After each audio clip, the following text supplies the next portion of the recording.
আসসালামু আলাইকুম। রোজ কিচেনে আপনাদের সকলকে স্বাগত আরেকটি নতুন রেসিপি দেখার জন্য। আজকে আমার রেসিপি হচ্ছে শুকনো চালের গুঁড়া দিয়ে দারুণ মজার একটি জালিদার চিতই পিঠার রেসিপি। আর এইভাবে একবার শুকনো চালের গুঁড়া দিয়ে জালিদার চিতই পিঠা বানিয়ে দেখুন, খেতে অসম্ভব সুন্দর লাগবে। আর এটি তৈরি করা খুবই সহজ, যে কেউ এই পিঠাটা বানিয়ে নিতে পারবেন। আর খেজুর গুড়ের সঙ্গে এই পিঠাটা দারুণ লাগে। আসুন তাহলে দেখে নিন। এখানে একটি বড় সাইজের বাটি নিয়েছি, আর ছোট বাটি মেপে এক বাটি আমি শুকনো চালের গুঁড়াটা নিয়ে নিলাম।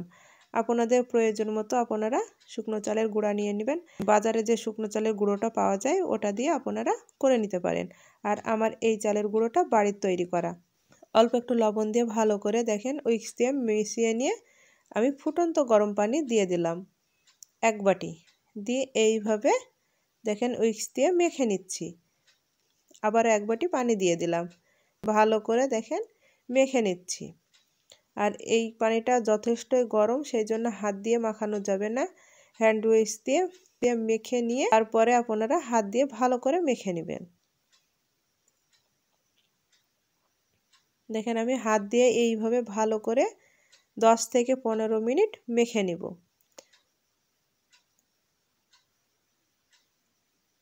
আশা করছি আমার এই রেসিপিটি আপনাদের ভালো লাগবে। ভালো লাগলে একটি লাইক, কমেন্ট আর শেয়ার করবেন।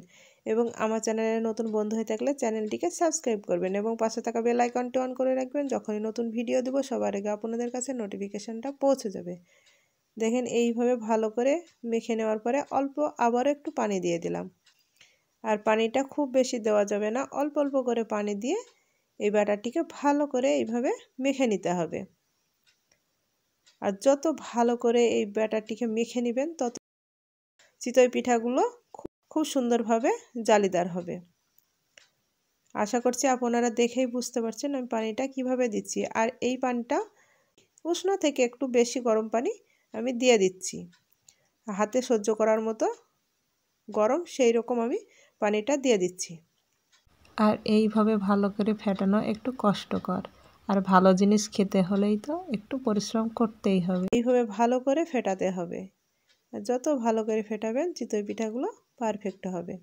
চিতই পিঠাগুলো খুব সুন্দরভাবে জালিদার হবে আর নরম হবে, আর খেতেও দুর্দান্ত লাগবে। ঢাকা দিয়ে 1 ঘন্টা সাইডে আমি রেখে দিলাম।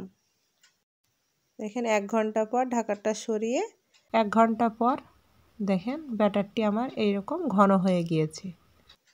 অল্প অল্প অল্প করে পানি দিয়ে ব্যাটারটিকে তৈরি করে নেব। আর পানি দেওয়ার সময় আমার ক্যামেরাটা স্কিপ হয়ে গিয়েছে, বন্ধ হয়ে গিয়েছিল, সেই জন্য পানি দেওয়াটা দেখাতে পারিনি। আপনারাও অল্প পানি দিয়ে এইভাবে ভালো করে ফেটিয়ে নেবেন। আর চুলাতে আগে থেকে কড়াই বসিয়ে দিয়েছিলাম, কড়াইটা গরম হয়ে গিয়েছে। আমি 1 চামচ ব্যাটার দিয়ে দিলাম। 5 মিনিট পর দেখেন ঢাকাটা সরিয়ে মাশাআল্লাহ কত সুন্দরভাবে জালিদার চিতই পিঠা হয়ে গিয়েছে। দেখেন কত সুন্দরভাবে জালিদার হয়েছে। দেখেন একইভাবে আবার 1 হাতা দিয়ে দিলাম, দিয়ে ঢাকা দিয়ে দিলাম।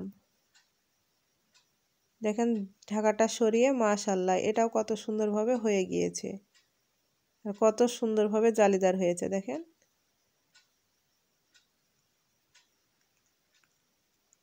দেখেন আরেক হাতাও আমি দিয়ে দিলাম, দিয়ে আবারও ঢাকা দিয়ে দিলাম। আর আমি এখানটা দুইভাবে করে দেখিয়েছি, একটি কড়াইতে করে দেখেছি আর একটি মাটির তাওয়াতে করে দেখেছি।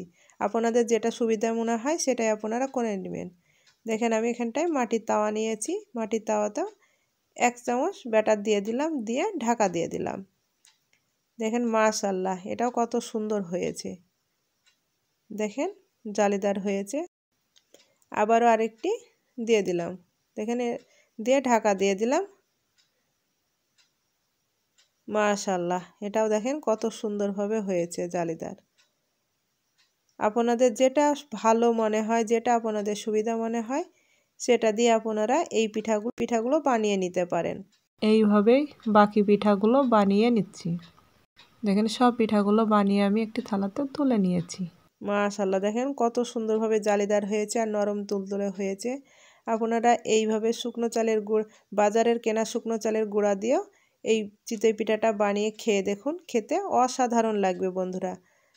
গরম গরম খেজুরের গুড়ের সঙ্গে পরিবেশন করবেন, খেতে দারুণ লাগবে। দেখেন পিছনটা কত সুন্দরভাবে জালিদার হয়েছে। আজ এই পর্যন্ত, আবারও কোনো নতুন রেসিপি নিয়ে আসবো। ভালো থাকবেন, সুস্থ থাকবেন।